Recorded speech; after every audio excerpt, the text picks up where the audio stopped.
नमस्कार विद्यार्थी मित्रांनो, पुन्हा एकदा स्वागत आहे तुमच्या यूट्यूब चॅनलमध्ये.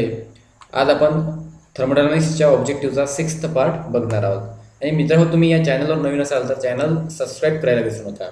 बघा, पहिला objective, according to Kelvin Planck statement of second law of thermodynamics. जो सेकंड लॉ ऑफ थर्मोडायनामिक्स त्याचा आपल्याला केल्विन प्लँकची स्टेटमेंट विचारली आहे. तर बघा, त्यांनी काय सांगितलं आपल्याला, it is impossible to construct an engine working on a cyclic process whose sole purpose is to convert heat energy into work. Okay, तर ही एक केल्विन प्लँक स्टेटमेंट. त्यानंतर बघा, which of the following is correct statement of second law of thermodynamics. ठीक आहे, second law of thermodynamics विचारले आपल्याला. तर बघा काय म्हणतंय, it is impossible to construct an engine working on cyclic process whose sole purpose is to convert heat into work. हे statement बरोबर आहे केल्विन प्लँकची. ओके, त्यानंतर एक क्लॉसियस स्टेटमेंट येतं, हे बघा, it is impossible to transfer heat from a body at a lower temperature to a higher temperature without the aid of external source. तर ही आहे क्लॉसियस स्टेटमेंट सेकंड लॉची. त्यानंतर बघा, there is a definite amount of mechanical energy which can be obtain from a given quantity of heat energy. Okay, तर ह्या तीनही statement काय सेकंड लॉ आहे. ओके, त्यानंतर बघा, the heat flows from a cold body to a hot body with the aid of external source. This statement is given by.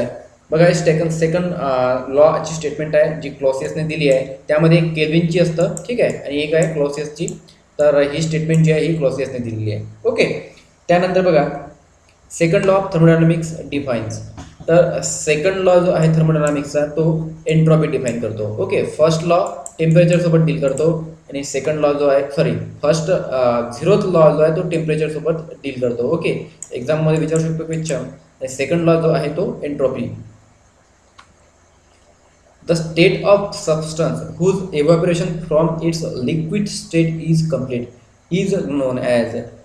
जो evaporate होते 100% त्या लिक्विड स्टेटपासून, तर तो कुठला सबस्टन्स आहे, तर तो म्हणजे परफेक्ट गॅस. ओके, हा परफेक्ट गॅस काय होतो, कम्प्लिटली इव्हॅपोरेट होऊन जातो. त्यानंतर the behaviour of super heated vapour is similar to that of. तर कोण हे बिहेवियर दाखवेल. बघा, तुम्ही या प्रकारे डायग्राम बघितली असेल रेफ्रिजरेशनमध्ये. तर या ठिकाणी असतो सुपर हिटेड रिजन. ओके, हा असतो सबकूल्ड आणि हा असतो सुपर हिटेड रिजन. आपल्याला सुपर हिटेड व्हेपर विचारली आहे, तर या रिजनमधला विचारला आपल्याला. तर ते नेमकं कशाशी सिमिलर असेल, तर बघा, परफेक्ट गॅस. ओके, जी सुपर हिटेड व्हेपर असतं ते असते similar to perfect gas. Okay, the variable which control the physical property of perfect gas are. तर फिजिकल प्रॉपर्टी कोण कंट्रोल करतं. बघा, सर्वात पहिल्यांदा म्हणजे प्रेशर एक्झर्टेड बाय गॅस, त्याच्यानंतर volume occupied by gas, temperature of gas. सर्वच्या सर्व काय करतं, फिजिकल प्रॉपर्टीज परफेक्ट गॅसच्या कंट्रोल करतं. The behaviour of perfect gas undergoing any change in variables which control physical property is govern by. तर हा बघा कोणी सांगितलेला आहे, तर बघा इथे बॉयल, चार्ल्स आणि गेलसॅक्स हे तिघही जणांनी काय सांगितलं आपल्याला, जो आयडियल गॅस इक्वेशन आहे ते दिलं आहे. ओके, तर यावरून त्यांनी काय केलं आहे, काही इक्वेशन्स डिराईव्ह केले आहे. बघा, the behaviour of perfect gas undergoing any change in the variables which control physical properties. तर हा कधी आपल्याला प्रेशर कॉन्स्टंट ठेवतो आपण, कधी व्हॉल्यूम आणि कधी टेम्परेचर. हे तीनही लॉ वगैरे आहेत ते या तीनही सायंटिस्टने आपल्याला दिलेले आहे. Okay, all perfect gases changes in volume by 1/27th of its original volume at 0 degree centigrade for every 1 degree centigrade of change in temperature when the pressure remains constant. This statement is given by. आता ही statement कोणी दिली आहे, तर ही बघा, ही Charles law आहे. Okay, हा जो आहे ही चार्ल्स लॉ आहे. Okay, sorry, Charles law. बघा, state that change of internal energy of a perfect gas is directly proportional to change of pressure. तर ही स्टेटमेंट कोणी दिली आहे, बघा, हा आहे जूल्स लॉ. ठीक आहे, म्हणजे जूल्स लॉ काय म्हणतो, Joule's law state that change of internal energy of a perfect gas is directly proportional to change of temperature. तुम्हाला माहीतच असेल, internal energy is a function of temperature, हे सांगितलं आपल्याला Joule's law. Okay, for a perfect gas according to Boyle's law तर हा बघा इथे पॉइल्स लॉ आपल्याला विचारला आहे, तर त्याच्यानुसार P V equals to constant if T is kept constant. ठीक आहे, तर पॉइल्स लॉमध्ये आपण टेम्परेचर कॉन्स्टंट ठेवतो आणि त्यानुसार काय येईल ऑप्शन ए. ओके, तर ऑप्शन ए असेल बॉइल्स लॉचं इक्वेशन. त्यानंतर बघा select a correct statement as per Charles law. तर चार्ल्स लॉनुसार बघा स्टेटमेंट कुठलं आहे, चार्ल्स लॉमध्ये प्रेशर काय असतं कॉन्स्टंट असतं, त्याच्यामुळे V by T equals to constant असेल. ओके, तुम्हाला माहीत असेल P V is equal to M R T. ठीक आहे, या एक इक्वेशन असतं आयडियल गॅस इक्वेशन. यामध्ये मास आणि हा कॅरेक्टरिस्टिक गॅस कॉन्स्टंट आपण दोन्ही कॉन्स्टंट ठेवतो, त्यामुळे P V is equal to 2 या तिघांचं नेहमीच कम्पॅरिझन करतो.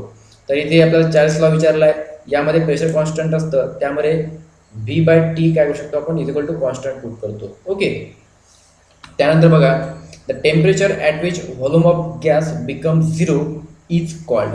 जिथे टेम्परेचर कोणत्या टेम्परेचरला गॅसचं व्हॉल्यूम झिरो होतं तर ते म्हणजे absolute zero temperature. Okay, the absolute zero pressure will बी.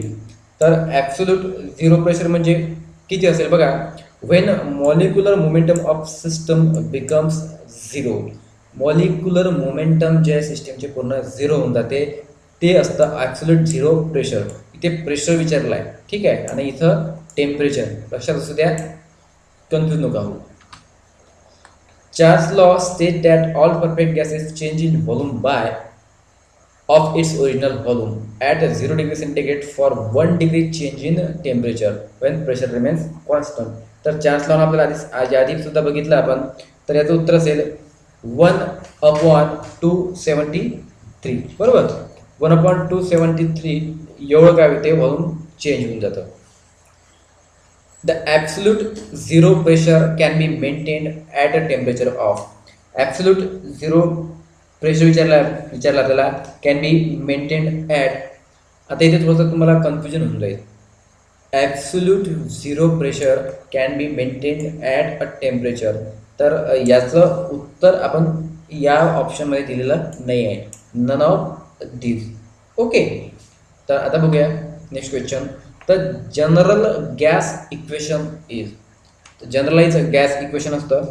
ठीक आहे, त्या P V equal to M R T. तर हे असेल जनरलाइज गॅस इक्वेशन. इथे ऑप्शनमध्ये दिली आहे ऑप्शन ए. पी म्हणजे प्रेशर, व्ही म्हणजे व्हॉल्यूम, एम म्हणजे मास, टी म्हणजे टेम्परेचर आणि जी असेल gas constant. The value of gas constant are in S I unit is. तर फॅक्च्युअल डाटा विचारला आपल्याला बघा. ॲक्च्युली हे 0.287 असतं. ओके, 0.287 किलो जूल पर के जी केल्विन. तर इथे किलो जूल दिलेलं नाही आहे, म्हणजे 287 जूल पर के जी केल्विन असेल. Okay, option D. त्यानंतर बघा अकॉर्डिंग टू ॲव्होगॅड्रोज लॉ.